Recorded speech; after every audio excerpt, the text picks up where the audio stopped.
I cannot tell you how many times over the years I have heard handicappers and even gamblers say, oh, I'm not going to go back on so-and-so because they screwed me the last time I bet on them. I mean, this isn't like your wife cheating with your best friend, your girlfriend dumping you the day before the prom, your financial controller embezzling $7 million. I mean, this is a sports bet. I mean, what are you holding any animosity towards a particular team? I've always maintained this is one of the reasons I don't celebrate the wins or lament the losses, because those that do in this business, you miss the next money-making opportunity that's right in front of your face. And such is the case when guys hold something against a particular team or a player. And I'll use a case in point. You know, last Monday night, we had Denver at home against Oakland. Listen, when I released the play, and when the majority of the handicappers release that play here on the site, because I have deadlines that they have to be up on certain days, that line was 14, maybe 14 and a half points. As you know, as the day progressed, the line moved to 15, 15 and a half, eventually 16 points. Very few exceptions, 16 and a half. But consequently, Raiders get that meaningless touchdown for most people at the very end of the game. The number falls on 16. So I made everybody here take a push, because I thought that was the fair thing to do. I personally won the game. Most of the handicappers here personally won the game. I think most of you personally won the game as well, if you happen to be on Denver. But that didn't stop me when analyzing yesterday's card, looking at the slate, and the one game that was just jumping off the page, screaming, bet me, bet me, bet me for everything you're worth, it was the Denver Broncos. I mean, I'm looking at that game against Philadelphia yesterday, and I'm sorry, I'm not buying into Chip Kelly and the Eagles. Oh, I think he'll do a great job down the road, but this team had no talent last year when they went 4-12 and cost Andy Reid his job. They have less talent this year. They have no defense, as I explained to you in my analysis yesterday. And when I saw that Denver, 6 days removed from laying 16 points, 14 to 16 points against Oakland, now just laying 11, 10 and a half to Philadelphia, and I think the Eagles are worse than the Raiders? Oh, baby, I was all over that play. And you, thankfully, got it as well. Was I at all concerned that Denver wasn't covering at halftime? No. I mean, seriously? I got Peyton Manning on my side. What was Peyton going to do? Come out, oh, I think in the second half we're going to take it easy because Chip's not at Oregon anymore. No, Peyton Manning did to Chip Kelly what Chip Kelly did every time he placed Utah State, Utah, and the Little Sisters of the Poor in Eugene over the years. He took them to the woodshed yesterday. Easy cover. They score 52 points. It's a 15-dime winner for me. I remain undefeated with those 15-dime plays for the season, and with 99% of my plays rated between 5 and 15 dimes, I've got no complaints. And to be honest with you guys, I got another one tonight on New Orleans and Miami, because I love this game as well. I mean, what am I holding back for? Why would I come with a lesser rated play? I like tonight's game just as much as I like the Denver-Oakland contest, the Denver-Philadelphia contest yesterday. So it's another 15-dime play as I look to improve to 5-0-1 or 6-0, depending on how you count last Monday's result, but I'm counting it as 5-0-1 with a victory tonight. Hi, everyone. Al DeMarco here, and in just a moment, I will give you a free selection, my thoughts on the total for this contest here this evening. Yesterday, with the free selections, I took a split. I told you Detroit was going to get the job done against Chicago. That was pretty easy. I thought I had Houston in the bag, but the Texans, once again, who I told you prior to the season were a fraud, showed why they're a fraud with their total collapse at home.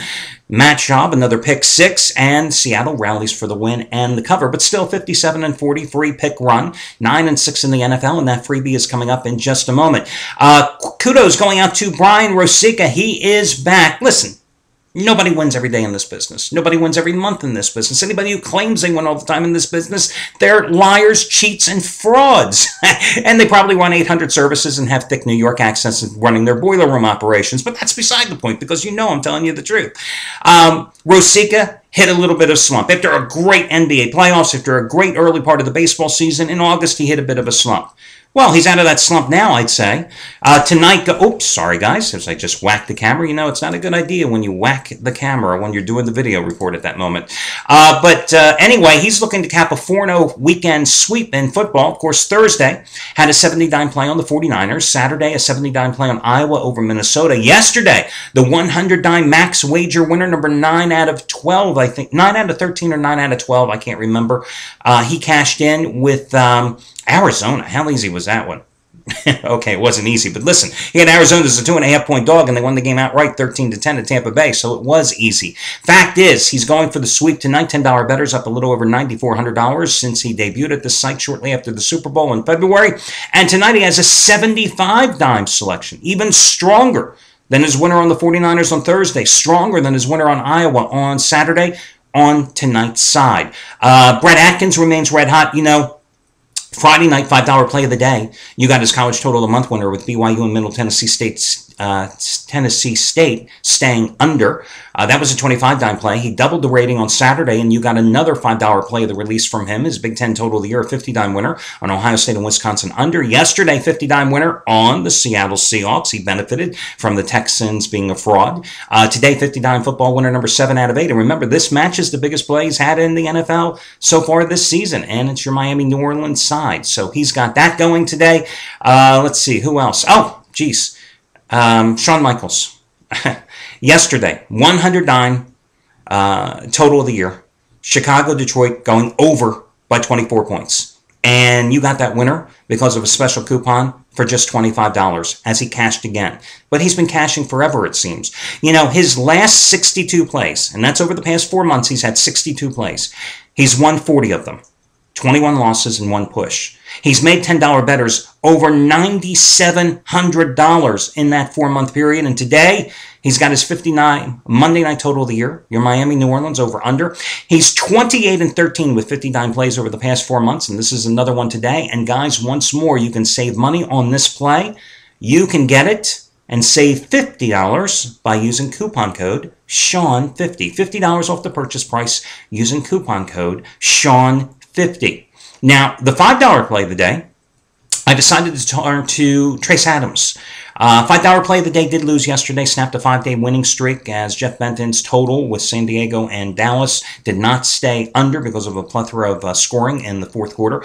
But today, the $5 play of the day, I'm turning to Trace Adams. Now, Trace Adams, Shawn Michaels may not be at the site you're watching this video. If they are not, then simply contact customer service. They'll point you in the right direction. Trace has made $1 bettors in baseball this season, $14,550. That's pretty damn nice. So if you rode Trace Adams, all his baseball plays since the beginning of April when the season opened, you made $14,500. Not bad. Tonight, he's got his Rays-Rangers play-in game, the wild card play-in game release, and you can get it for the $5 play of the day simply by using coupon code TRACE5. TRACE5, T-R-A-C-E, and the number 5. And finally, if you want to save $22 off any single purchase here at the site, use coupon code DOUBLE2, $22, $22. Get it? D-O-U-B-L-E, and the number 2 will save you $22 off a single purchase price. Let's talk about this game tonight. I mean, your total's sitting anywhere from 47.5 to 48.5 points in this contest.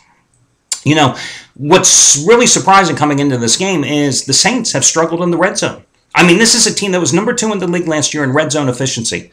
This year, they're like at the bottom of the pack. I think they're number 31 in the league coming into the third week of play. Only converting like 33.3% of their red zone opportunities. Well, I mean, is that going to continue forever? Now, on the other hand, Miami is at the top of the pack in the NFL. Coming into week 3, they were converting over 80% of their red zone opportunities. So you got 2 teams, one with the potential to, obviously, as we know, with the Saints and Drew Brees at home, to put points on the board, and 2, Miami doing a great job. I mean, listen, Miami opens the season with a road win at Cleveland. Okay, and you say, but it was the Browns. Okay. But then they open the next week, again on the road, second straight road game, and they take care of business against Indianapolis, and that opens some eyes. Then they come back home, they take on the Atlanta Falcons, and guess what, guys? They beat them as well. I mean, so Miami's been on a nice run here. 2 3-0 teams meeting tonight on Monday night. That's the first time it's happened on Monday night since 1998, in fact, when the Packers and Vikings, then both 3-0 undefeated teams met. Ryan Tannehill off to a great start. Drew Brees had a good game last time out against Arizona when the Saints won 31-7 last Sunday. You've got 2 teams that have been unable to run the ball. That means you've got 2 quarterbacks that are going to keep putting it up in the air. That means you have plenty of time left on that clock. More passing, less time expiring on the clock, more potential scoring opportunities. So, again, I look at this total here, and even though Rob Ryan has done a great job revamping the Saints defense, but granted, Anybody could revamp the Saints defense considering how bad it was last year. I think Miami's going to score. I think we know New Orleans is going to score. So why not ride the over? I mean, 48.5 points, even if you took the high side of the number right now. I mean, don't you think 52, 53 points, maybe even 54 is scored in this game? This is not going to be Broncos scoring 52 like yesterday. Okay, we're not looking at the high 60s. But I do feel that this game goes over the total, and that's your free pick for today. Best of luck to you guys, and I will catch you again on Tuesday when we do this all once more.